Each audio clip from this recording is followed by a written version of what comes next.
I was fresh out of nursing school when I landed my first job at St. Mary's Hospital, a small, old facility in a town so remote I hadn't even heard of it before I accepted the position.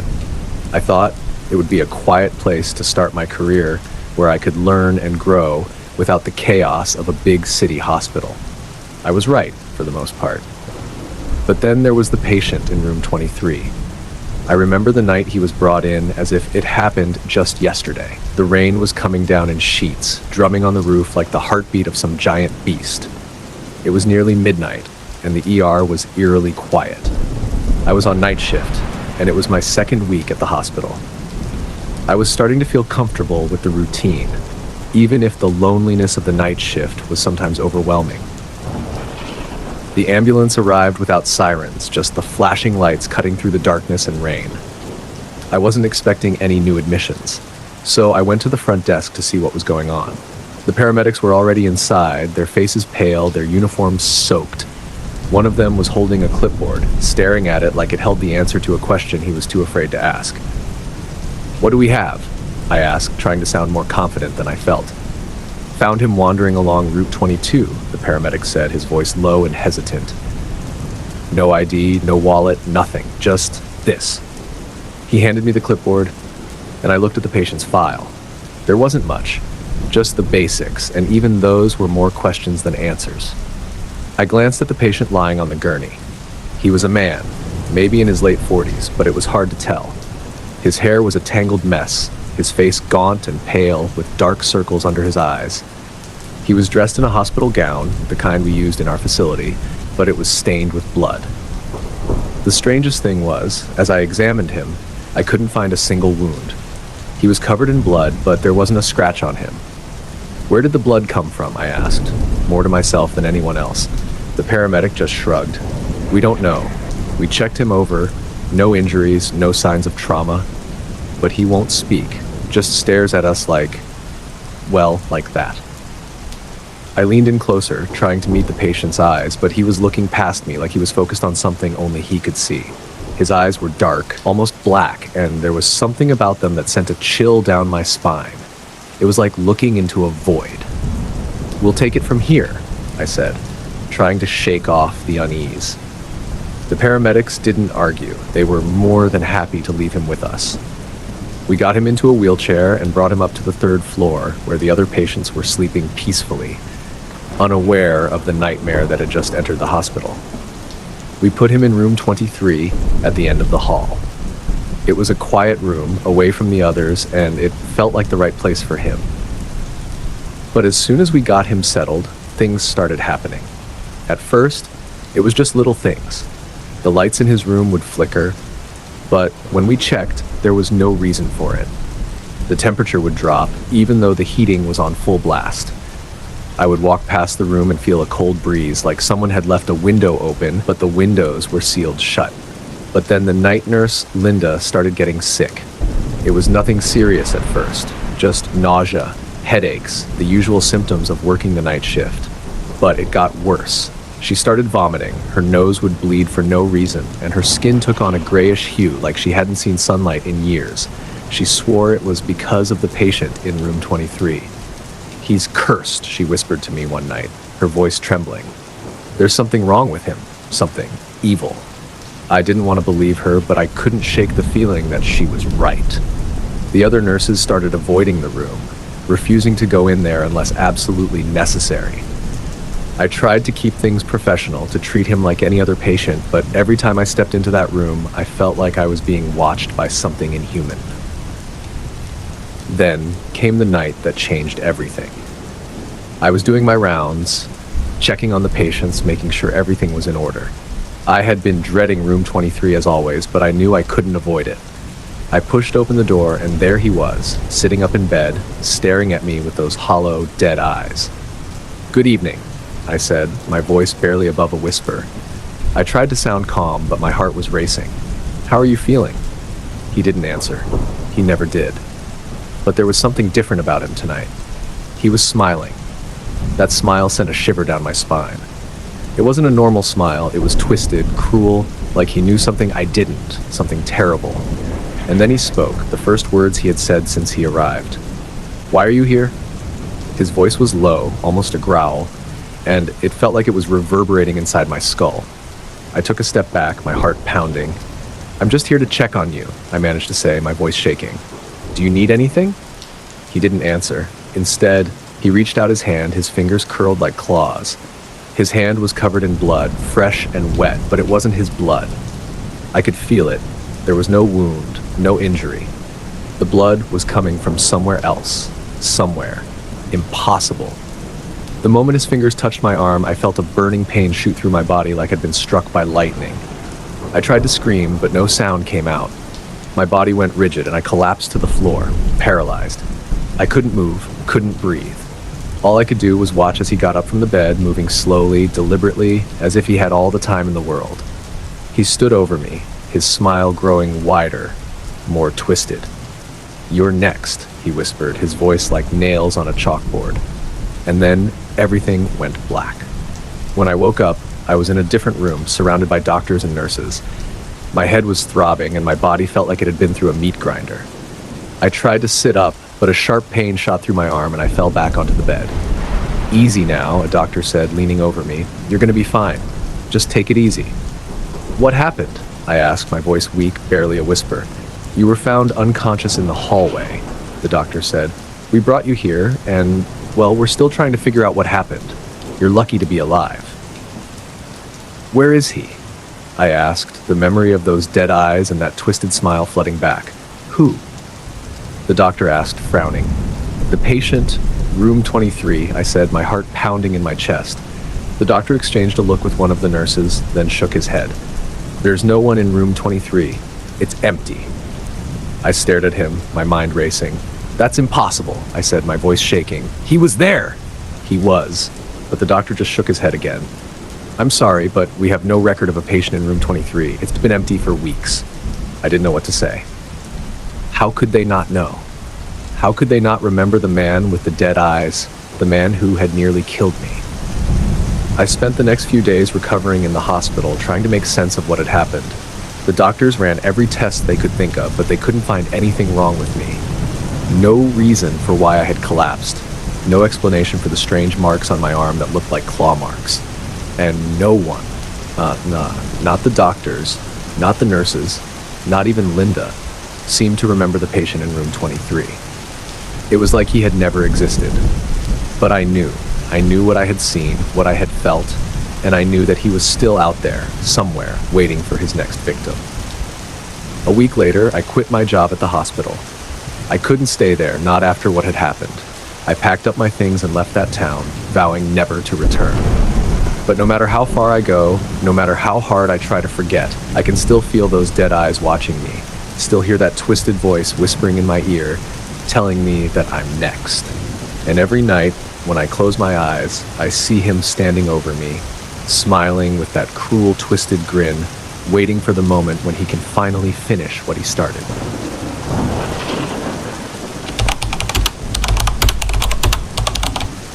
Working the night shift at the hospital always had its challenges. Exhaustion, loneliness, the eerie quiet that settled over the place after dark. But nothing could have prepared me for what happened on that one unforgettable night. A night that haunts me to this day. It started off as a typical shift. I was assigned to the emergency department, which was usually quieter at night, giving me time to catch up on paperwork or chat with the few patients who trickled in. But around midnight, we got an unexpected call. An emergency transfer was coming in from a psychiatric ward in a neighboring town. The moment the call came through, I felt a shiver run down my spine. There was something in the doctor's voice, something strained, almost desperate. He didn't give much information, just that the patient had become increasingly violent, attacking staff members, and they couldn't handle him anymore. They were sending him to us. I waited in the ER, the minutes ticking by slowly. Finally, I saw the flashing lights of the ambulance through the windows. When the paramedics came through the doors, they looked pale, their faces drawn with fear. One of them, a tall, burly man, looked me dead in the eye and said, "This guy, there's something wrong with him. Be careful." I swallowed hard, nodding as I helped them wheel the gurney inside. The patient was strapped down, his face obscured by a mask. His eyes were wide, darting around the room, filled with a wild, uncontainable fear. It was as if he was seeing something that wasn't there, something only he could perceive. We got him into a room and secured him to the bed, but it didn't take long for things to go wrong. The moment we locked the restraints, he started thrashing, screaming incoherently. His voice was hoarse, raw, like he had been screaming for hours. I tried to calm him down, but he just kept yelling, "She's here! She's here!" His words sent a chill down my spine. I tried to ask him who he was talking about, but he wouldn't answer. He just kept screaming, his eyes bulging, his body straining against the restraints so hard I was afraid he might break free. Then the lights went out. The entire room was plunged into darkness, and I could feel the air change, heavy, oppressive, like something was pushing down on my chest. I reached for my flashlight, my hands trembling as I fumbled to turn it on. The beam of light cut through the darkness, revealing the patient still struggling against the restraints, his eyes wild and terrified. I took a step toward him, trying to reassure him, but then I felt it, a cold breath on the back of my neck. I froze, my heart pounding so hard I thought it might burst out of my chest. Slowly I turned around, shining the flashlight into the dark corners of the room, but there was nothing there. But I wasn't alone. The air was freezing now, my breath coming out in visible puffs of mist. I could feel something in the room with us, something malevolent, watching, waiting. I didn't know what to do. My mind was racing, trying to find a rational explanation, but there was none. Then, without warning, the patient stopped screaming. His body went completely limp, and his head lolled to the side, his eyes wide open, staring at something just above me. His mouth moved, forming words, but no sound came out. I leaned in closer, trying to hear what he was saying, and that's when I felt it. Cold, skeletal fingers gripping my shoulder. My heart stopped, and I spun around, but there was nothing there. Just empty air. The patient's eyes rolled back into his head, and he started convulsing violently, his body thrashing against the restraints with such force I thought he might tear himself apart. I grabbed the emergency call button, screaming for help, but the room was filled with a deafening roar, drowning out my voice, and then as quickly as it started, it stopped. The room was silent, the air heavy with the scent of fear and sweat. The lights flickered back on, casting harsh shadows across the walls. I turned back to the patient, but it was too late. His body lay still, his chest no longer rising and falling. He was dead. The door burst open, and the doctors rushed in, their faces a mix of confusion and concern. They tried to revive him, but it was pointless. He was gone, and no one could explain why. His heart had simply stopped, as if something had reached inside his chest and squeezed the life out of him. The official report listed his death as natural causes, heart failure brought on by extreme stress. But I knew better. I knew what I had felt, what I had seen, even if I couldn't explain it. That night, I couldn't sleep. Every time I closed my eyes, I saw his face, those wide, terrified eyes staring up at something only he could see. And every time to block out the memory, I felt that cold breath on my neck, those skeletal fingers digging into my shoulder. I quit the job the next day. I told them I couldn't handle the night shifts anymore. But the truth was, I couldn't handle the memories. I couldn't shake the feeling that whatever had taken that patient was still out there, watching, waiting. I moved to a different town, started a new job in a new hospital, but it didn't help. The nightmares followed me, haunting my every waking moment. And every night when the clock strikes midnight, I feel that same cold breath on the back of my neck, hear those words echoing in my mind, "She's here, she's here." I don't know who she is or what she wants, but I know one thing for sure, she's coming for me next.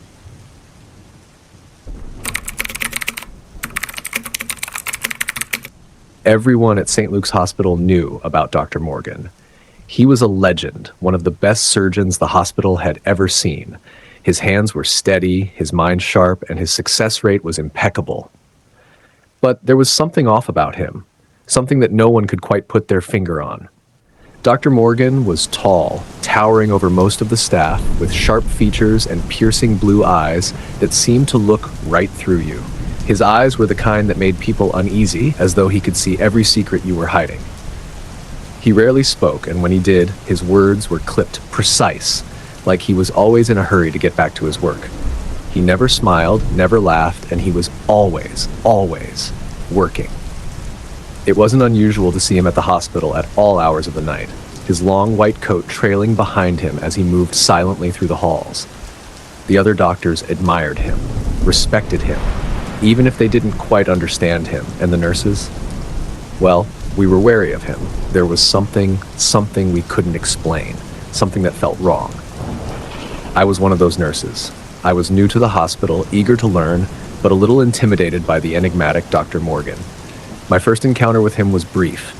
He was in the middle of surgery, and I was assisting, handing him instruments as he worked with the precision of a machine.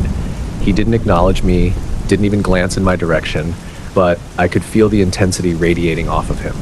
It was almost palpable, like standing too close to a fire. As the weeks went by, I began to notice strange things about him. For one, no one ever saw him leave the hospital. Ever.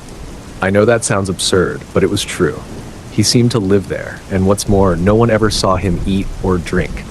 At first, I thought it was just a coincidence. Maybe I just hadn't been around at the right times. But it didn't take long for the rumors to start. Some of the staff would whisper that Dr. Morgan had a cot somewhere in the hospital, hidden away where he slept during the few hours he wasn't working. Others said he never slept at all. He certainly looked the part. His face pale, gaunt, like someone who hadn't had a decent night's rest in years. But what struck me the most was the old wing of the hospital, a section that had been closed off for years after a fire had damaged it beyond repair. The old wing had a reputation all its own. The fire had destroyed it about a decade ago, and the hospital board decided it was too costly to rebuild, so it was sealed off. No one was allowed in there, and the doors were always locked. But there were whispers, rumors that Dr. Morgan spent time there, alone, late at night. I didn't believe it, not at first. It seemed too ridiculous, too far-fetched. Why would anyone spend time in that decrepit part of the hospital? But the more I thought about it, the more it gnawed at me. I started watching him. Discreetly, of course. I kept my distance, but I couldn't help noticing how every once in a while Dr. Morgan would disappear. No one knew where he went. He would just be there one moment and gone the next. Then, just as suddenly, he'd reappear, silent as ever, going about his work like nothing had happened.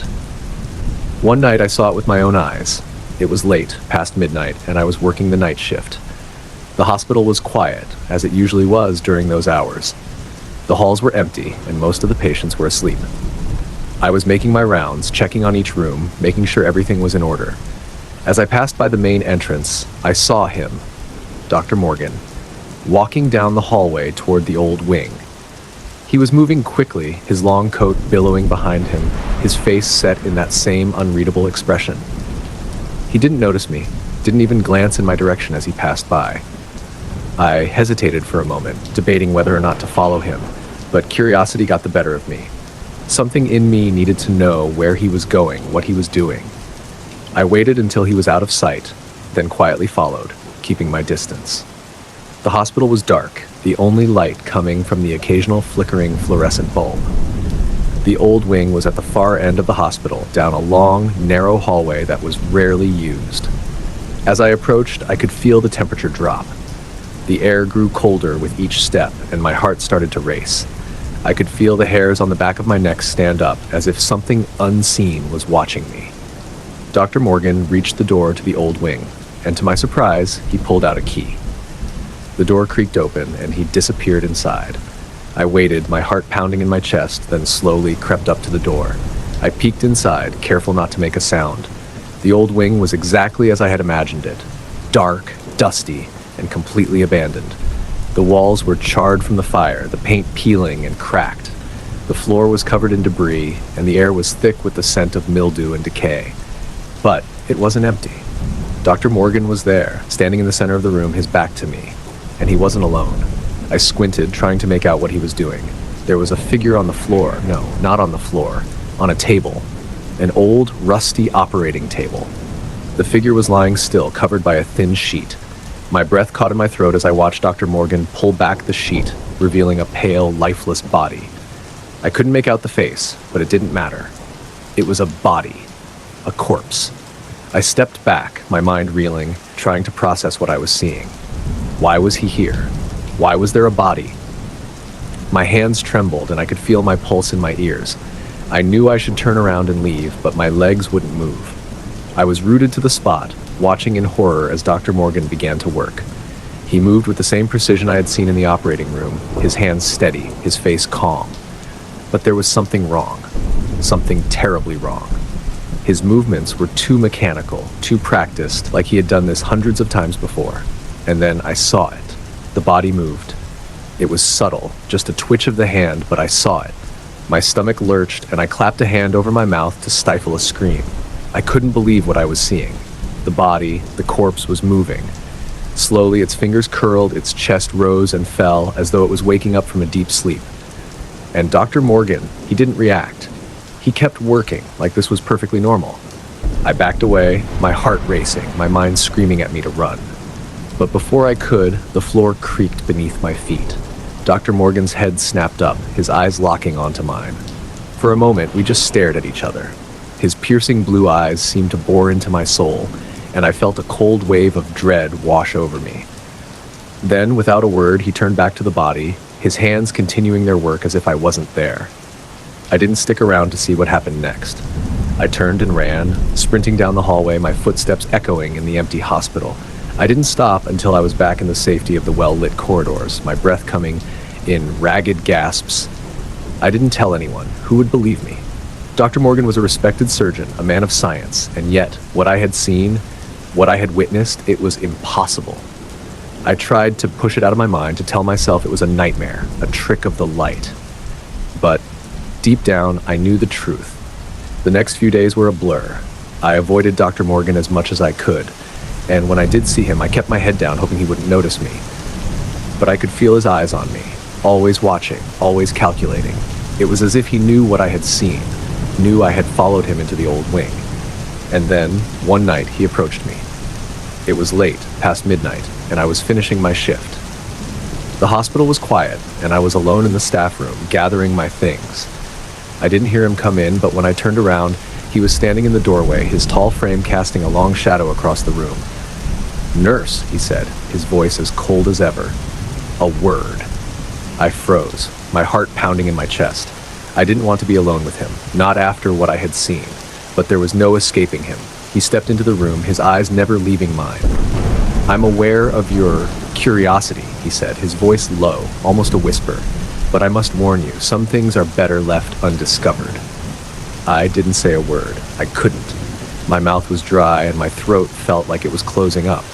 He took a step closer, his eyes narrowing. "The old wing is closed for a reason," he continued. "Stay out of it." With that, he turned and left.